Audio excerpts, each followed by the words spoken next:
अस्सलाम वालेकुम एवरीवन। अच्छा, आज हमने चैप्टर 2 स्टार्ट करना था। तो चैप्टर 2 का जो मेन पोर्शन है हमारे पास वो ये वाला है, जहाँ से आपने स्टार्ट लेना है। Nature of roots of a quadratic equation through discriminant.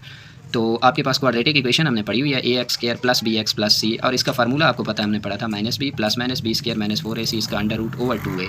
तो जो आपके पास इक्वेशन का डिस्क्रिमिनेंट होता है उसका फार्मूला होता है b square minus 4ac।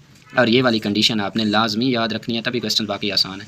B square minus 4ac, ये जो इसके अंदर था हमारे पास, ये डिस्क्रिमिनेंट का फार्मूला बन जाता है अलग से। अब आप किसी भी वैल्यू आपको गिवन होगी, किसी भी वैल्यू का आप डिस्क्रिमिनेंट जब फाइंड आउट करेंगे तो आपको पता है कोई ना कोई आंसर आएगा। अब आंसर की कितनी प्रोबेबिलिटीज़ हो सकती हैं? 2-3 ही है, या ग्रेटर दैन 0 आ सकता है, या लेस दैन 0 आ सकता है, या इक्वल टू 0 आ सकता है। तो ये सारे केस हमें गिवन है। अगर डिस्क्रिमिनेंट आपने जो फार्मूला लगाया है किसी भी वैल्यू का बी स्क्वायर माइनस 4ac, अगर वो है ग्रेटर दैन 0, तो फिर उसमें दो ऑप्शन होंगे। ग्रेटर दैन 0 ऑप्शन आया है आपके पास, आंसर आ गया है। अब वो या परफेक्ट स्क्वायर हो सकता है या नहीं हो सकता। होंगे तो ग्रेटर दैन 0 दो ऑप्शन है, वो या परफेक्ट स्क्वायर होगा या नहीं होगा। अगर परफेक्ट स्क्वायर है तो रूट्स आपके पास होंगे रैशनल और अनइक्वल, ये कंडीशन है हमारे पास। वैसे भी रैशनल नंबर की आपको डेफिनेशन का पता है, परफेक्ट स्क्वायर आता है हमारे पास पी और क्यू की फॉर्म में लिखे जाते हैं, तो वही रैशनल नंबर आएंगे और अनइक्वल। अगर हमारे पास आंसर ग्रेटर देन 0 है, परफेक्ट स्क्वायर नहीं है, तो आपको पता है इरेशनल नंबर बन जाता है। जो परफेक्ट स्क्वायर नहीं होता, जैसे हमारे पास 35 का अंडर रूट है, तो इरेशनल नंबर। और दूसरा हमारे पास अनइक्वल रूट्स होंगे। अब दूसरी प्रोबेबिलिटी बनती है कि अगर बी स्क्वायर माइनस 4ac हमने निकाला है किसी क्वेश्चन का और वो इक्वल टू 0 आ गया, तो रूट्स आपके पास रैशनल होंगे। अब ये भी याद रखने वाली कोई बात नहीं, आपको पता है 0 रैशनल नंबर होता है, पी और क्यू की फॉर्म में लिख सकते हैं, 0 ओवर 1 आंसर 0 आता है। तो वही अगर आंसर आपके पास 0 आ गया तो बनना ही रैशनल है और इक्वल होंगे। अब रूट्स का ये फ़र्क है, रैशनल होंगे और इक्वल रूट्स होंगे। अब आखिरी ऑप्शन बचता है कि अगर हमने बी स्क्वायर माइनस 4ac निकाला है डिस्क्रिमिनेंट, आंसर लेस देन 0 आया है, तो रूट्स कैसे होंगे? आपको पता है लेस देन 0 आया है, मतलब अंडर रूट मेरे पास आंसर आया मैंने 7 अंडर रूट, तो आपको पता है वहाँ पर आई हमारे पास आयोटा लगाते हैं, वो किस लिए होता है? -1 अंडर रूट के इक्वल होता है। तो वो रूट्स बन जाते हैं इमेजिनरी या कम्प्लेक्स हमारे पास, जिसमें आई की फॉर्म में आपका सोल्यूशन आता है 7i अंडर रूट हमारे पास, या 7 अंडर रूट आई। तो वो रूट्स इमेजिनरी बन जाएंगे जहाँ पर लेस देन 0 मतलब नेगेटिव में आपका डिस्क्रिमिनेंट आया। अब हम इसके रेलिवेंट क्वेश्चंस करेंगे। अच्छा जी, क्वेश्चन 1 हमारे पास है वही, इधर सिंपल आपने डिस्क्रिमिनेंट फाइंड आउट करना है। उसने नेचर ऑफ रूट्स उसने नहीं पूछी है कि कैसा हमारे पास रूट है, उसका कैसा नहीं है, बताने की ज़रूरत भी नहीं है। सिर्फ हमने डिस्क्रिमिनेंट फाइंड आउट करना है। वही अभी हमने फार्मूला पढ़ा था। इक्वेशन को देखना है, क्वाड्रेटिक इक्वेशन हमने पहले पढ़ी हुई है। इस इक्वेशन में ए हमारे पास 2 है, बी 3 है, सी हमारे पास -1 है। फिर हमने डिस्क्रिमिनेंट फाइंड आउट करना है। अभी फार्मूला पढ़ा था बी स्क्वायर माइनस 4ac। बस सिर्फ वैल्यूज़ पुट करनी है और ये हमारे पास 9 + 8 आ गया है और ये 17 आपका आंसर है। अब रूट्स बताने इधर बिल्कुल भी नहीं है, उसने पूछा ही नहीं है कि परफेक्ट स्क्वायर है या नहीं है, ग्रेटर देन 0 है, लेस देन 0 है। ये होती है नेचर ऑफ रूट्स, इधर नहीं बतानी है, इधर सिर्फ डिस्क्रिमिनेंट हमने फाइंड आउट करना है। इसका दूसरा पार्ट आपने खुद करना है। इसी तरह सिमिलर है, चौथा भी बहुत ही आसान है। बस सिर्फ आपने यही फार्मूला लगाना है बी स्क्वायर माइनस 4ac और उसमें वैल्यूज़ पुट कर देंगे। ये इक्वेशन है, सारी क्वाड्रेटिक इक्वेशन गिवन होती हैं आपको, ए बी सी आपने रिकॉग्नाइज करने होते हैं। डिस्क्रिमिनेंट का फार्मूला होता है b square minus 4ac। Values put करते हैं, बी कौन सा -30 है उसका होल स्क्वायर -4, ए की जगह पे वैल्यू, सी की जगह पे वैल्यू, और उसके बाद हमारे पास आंसर आ जाता है। देखें इसका आंसर 0 आ गया है। बस इतने तक। इसी तरह आपने चौथा पार्ट और दूसरा पार्ट सेम वे में करने हैं। अब है हमारे पास इसमें क्वेश्चन नंबर 2। इसमें आपने नेचर ऑफ रूट्स भी बतानी है और फिर वेरीफाई भी करना है। मतलब पहला काम आपने फाइंड आउट करना है डिस्क्रिमिनेंट, वो जब फाइंड आउट करनी है, अभी हमने 4 प्रॉपर्टीज़ पढ़ी थी, वो अप्लाई करनी है कि रूट होंगे कैसे। फिर उनको वेरीफाई भी करना है, जो कहा है कि क्या रूट ऐसे है या नहीं है। तो पहला काम, इक्वेशन वही आपको गिवन है, सिंपल क्वाड्रेटिक इक्वेशन है। उधर ए लिखा है कौन सा है, बी, सी कौन सा है। फिर हमने डिस्क्रिमिनेंट का फार्मूला लगाया है बी स्क्वायर माइनस 4ac।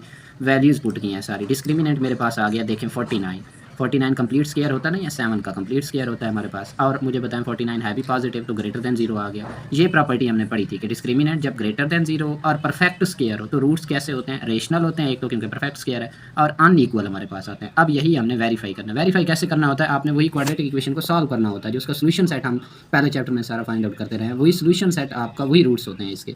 तो एक्स स्क्वायर -23x + 120 = 0। पेयर बनाने थे, पेयर बन रहे हैं। 15 8 आपके पास 120 होता है, और ये इनको सम करें तो 23 बनता है। तो 15 और 8 का हमने पेयर बनाया है, प्लस 120 = 0। आपको पता है जैसे कॉमन लेते हैं, x यहाँ से कॉमन आ गया तो x -15 -8 कॉमन आ गया तो x -15 = 0। अब दो पेयर हमारे पास बन गए, x -15 x -8 = 0। तो यहाँ से x -15 = 0, या हमारे पास x -8 = 0। तो दो आंसर हमारे पास आ रहे हैं, x = 15, x = 8। अब देखें रूट्स रैशनल भी हैं, ये रैशनल नंबर है ना। 15 ओवर 1 लिखा हुआ है पी और क्यू की फॉर्म में, 8 ओवर 1 लिखा हुआ है पी और क्यू की फॉर्म में। रैशनल है और अनइक्वल है, 15 और 8 आपको पता है इक्वल नहीं है, तो ये आपने वेरीफाई करना होता है, जस्ट जो आपने ऊपर लिखा है डिस्क्रिमिनेंट में। अगेन देखें वही क्वाड्रेटिक इक्वेशन हमारे पास गिवन है, पहला काम हमने इसका डिस्क्रिमिनेंट फाइंड आउट करना है, जैसे पहले क्वेश्चन में सेम किया है उतने तक similar process, b square minus 4ac।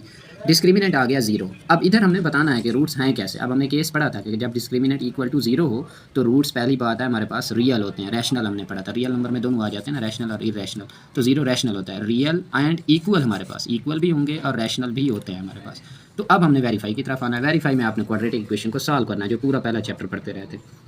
अब इसके पेयर नहीं बनते हैं तो मैंने क्वाड्रेटिक फार्मूला लगाया, minus b plus minus b square minus 4ac और 2a, उसमें सारी वैल्यूज़ पुट की हैं। अब देखें इस चैप्टर में आपको आसानी ये होगी कि आपने पहला डिस्क्रिमिनेंट तो फाइंड आउट किया हुआ है, वो यही था बी स्क्वायर माइनस 4ac, तो वो 0 नहीं था, तो ये तो हमें पहले से ही पता है ये सारी वैल्यू 0 है, तो माइनस बी ओवर 2a बचा है सिर्फ कैलकुलेशन में। तो माइनस बी क्या आ जाएगा, माइनस 24 था बी, तो माइनस बी प्लस 24 हो जाएगा, तो 24 ओवर 2a हमारे पास 2 multiplied by 16 32, 24 over 32 is equal to 3 over 4 हमारे पास। तो ये आंसर आ गया। देखिए इसके तो रूट्स दो बने ही नहीं है, हम कंपैरिजन करें, कंपेयर करना है ना कि रूट्स इक्वल हैं या नहीं है, तो एक ही रूट है 3 ओवर 4, तो ज़ाहिर है इक्वल है, दूसरा रूट भी इसका कौन सा बन सकता है 3 ओवर 4 ही।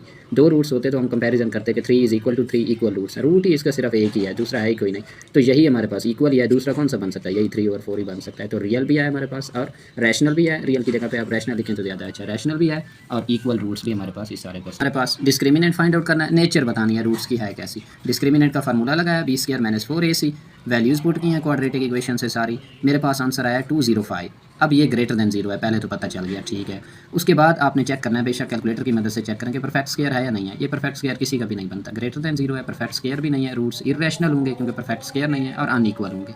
अब हमने वेरीफाई करना है, वेरीफाई में वही क्वाड्रेटिक इक्वेशन को सॉल्व करते हैं, सॉल्व किया है, क्वाड्रेटिक फार्मूला लगाया है, फार्मूला लगाने के बाद देखें अब इस चीज़ का आंसर आपको पता है, पहले ऊपर सॉल्व कर चुके हैं, तो 205 इसका आंसर आया, -7 plus minus 205 over 6, 10 roots are irrational and unequal. आगे सॉल्व करने की जरूरत नहीं है, देखें हमें वाज़े नजर आ रहा है, एक प्लस में आंसर सॉल्व करेंगे, एक माइनस में, तो रूट्स अनइक्वल तो खुद ब खुद हैं, इरेशनल हैं क्योंकि ये कंप्लीट स्क्वायर है ही नहीं, तो बात यहाँ पे खत्म हो जाती है। तो दो